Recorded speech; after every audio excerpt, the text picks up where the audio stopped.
Je suis Michel Collet, professeur émérite de l'Université de Bretagne occidentale et enseignant donc dans ce diplôme de gynécologie préventive. Ce diplôme s'adresse aux sages-femmes, bien sûr, et on l'a ouvert également aux médecins généralistes. Cette vidéo fait suite à l'examen pratique de la première session, l'objectif étant de fixer les règles élémentaires pour l'examen d'une part mammaire, clinique mammaire, et d'autre part la palpation abdominale.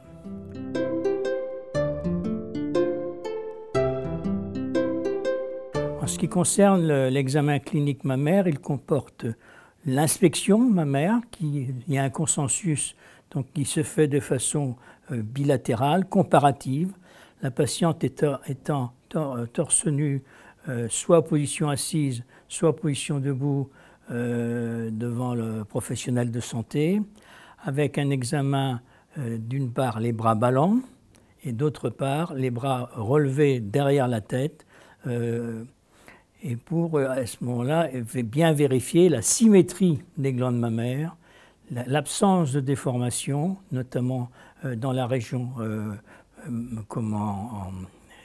mamelonnaire, et donc pour vérifier qu'on n'a pas une déformation, qu'on n'a pas une peau d'orange éventuelle, qu'on verra tout à l'heure.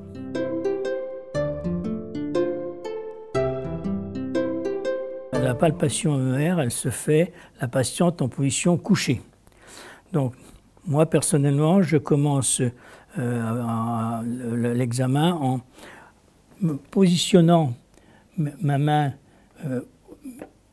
pour ressortir, éventuellement, en appuyant sur la plaque aréolaire et ressortir le mamelon pour voir qu'il est bien symétrique, qu'il n'y a pas de déviation, qu'il n'y a pas de mamelon ombiliqué. Et moi, j'en profite et pour, à ce moment-là, avec mon pouce et mon index, avec une pression et un petit mouvement de va-et-vient pour voir la souplesse de la région rétro-mamelonnaire. Voilà, en n'oubliant pas à ce moment-là de faire ici du même côté, si bien que cette opération-là fait qu'on a examiné correctement la plaque aréolo-mamelonnaire, la position du mamelon et l'absence d'écoulement. Ensuite, je passe sur la palpation rétromalléolaire, donc je glisse mes doigts sur ma plaque, sous ma plaque aréolo-mamelonnaire, et puis je fais rouler la glande sur le grille costal. J'ai bien dégagé ma plaque aréolaire. Voilà. Et ensuite, je fais palpation généralement unimanuelle. Je positionne mon autre main pour maintenir un peu le sein. Et puis je fais cadran par cadran, je fais rouler la glande mammaire sur le grille costal pour vérifier que j'ai une absence de masse, de nodules. Voilà. Ensuite les cadrans supéro-externes et supéro-internes. Et puis je change de main pour l'autre région. J'ai bien examiné cadran par cadran en faisant rouler la glande et en allant bien sur l'extrémité du sein.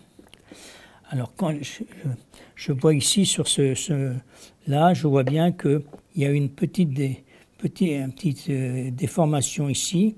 Donc je vérifie que j'ai une peau qui se déplisse.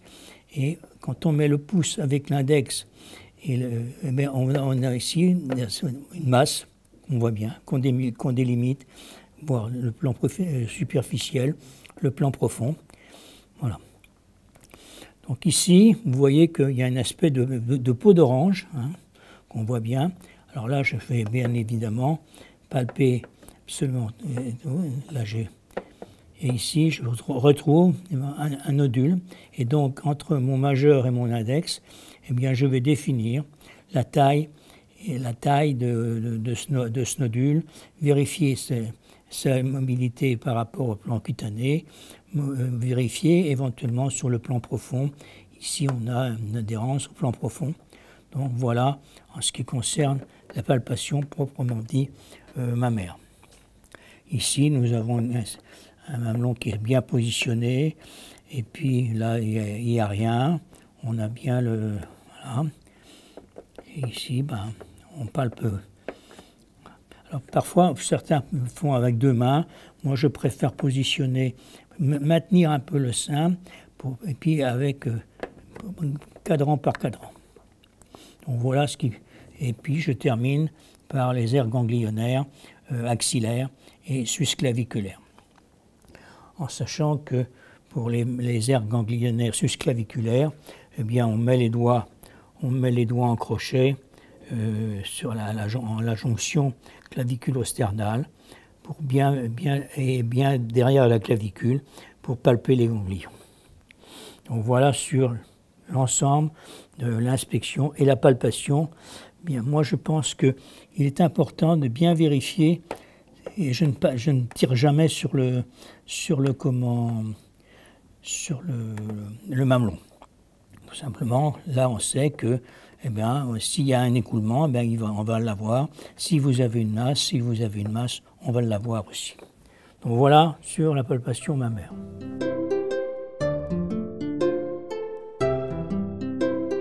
Donc, concernant l'examen de l'abdomen, il se fait généralement en 5 étapes. La première étape, c'est l'inspection de l'abdomen globalement, en vérifiant s'il existe des cicatrices, est-ce qu'il y a éventuellement des ecchymoses, et autrement, on vérifie la pilosité pubienne à la recherche d'un hirsutisme. La deuxième étape, c'est la palpation globale abdominale qui va être un palpé bimanuel, doux, en examinant d'abord le cadre colique, en partant de la région cécale, et puis le côlon droit. Le côlon transverse, généralement, c'est avec une main, et ensuite on a le côlon gauche et la région rectale qu'on palpe, on fait rouler le cadre colique sous nos doigts, et en terminant par la région ombilicale et en vérifiant qu'il n'y ait pas d'hernie ombilicale. Donc voilà sur cette palpation globale avec ensuite le palpé des reins, de chaque côté bien sûr. Ça, la troisième étape, c'est la pression. La dépression douce et dépression brusque de la région pelvienne. La région pelvienne, c'est la fosse iliaque, l'hypogastre et la fosse iliaque gauche, avec l'objectif de rechercher, de suspecter des adhérences abdominopelviennes. Donc le principe, c'est de faire une pression douce, en demandant à la patiente c'est la balle, et puis brutalement faire une dépression et voir si à ce moment-là, à la dépression, vous avez une douleur. Et donc on fait la région pour la fosse iliaque droite et vous avez en dessous, bien évidemment, les annexes. Là, la région de l'hypogastre, c'est l'utérus qui est là. On fait la même chose, on déprime, et si à la dépression vous avez une douleur, eh bien à ce moment-là, vous verrez avec le toucher vaginal une recherche douloureuse. Et puis la fosse iliaque gauche, qui est l'autre annexe, bien sûr. Donc voilà, c'est ça la troisième étape. La quatrième étape, eh bien, c'est la percussion de la région de l'hypochondre droit. C'est facile, donc c'est dans un contexte de suspicion d'infection à chlamydier, donc pour rechercher bien sûr des adhérences entre la face antérieure du foie et la paroi abdominale, qui fait que quand on percute, s'il y a des adhérences, eh bien vous avez des douleurs. Et puis, bien sûr, la cinquième étape, c'est l'étape de l'exploration des aires inguinales de chaque côté, hein, de façon à la recherche de ganglions, surtout un ganglion isolé, indolore, dur, qui va être suspect. Voilà l'ensemble de l'abdomen. Ces étapes-là sont faites assez rapidement. La palpation est terminée par ne pas oublier la recherche des palpations, l'exploration des aires ganglionnaires inguinales. Voilà sur ce qui concerne la palpation abdominale.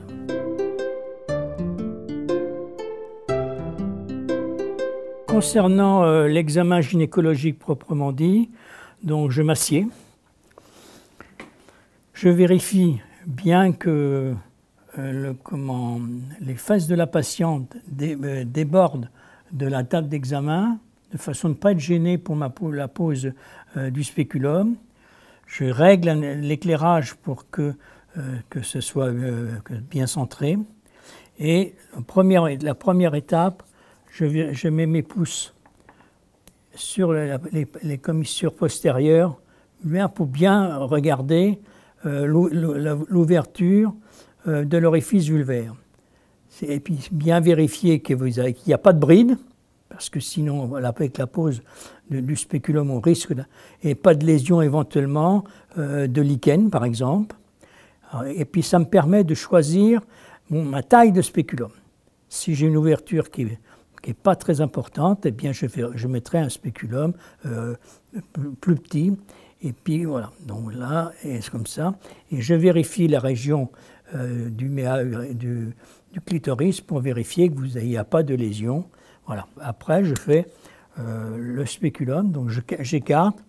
Je n'appuie pas sur la fourchette. Je mets un petit peu en oblique, moi, et puis en tournant, comme ça, et en l'enfonçant à 45 degrés. Donc avec l'ouverture, j'ai mon col qui apparaît. Je le dégage bien. Si le col, eh bien, l'extrémité supérieure, je ne la vois pas, eh bien, je vais me reculer et peut-être me mettre éventuellement à genoux pour bien faire passer. Voilà. Et puis sur si l'utérus est rétroversé, à ce moment-là, eh bien, je vais écarter. Je me mets debout, bien écarté, et pour dégager, mettre le spéculum dans le cul-de-sac vaginal postérieur, pour bien dégager l'ensemble du col. Voilà.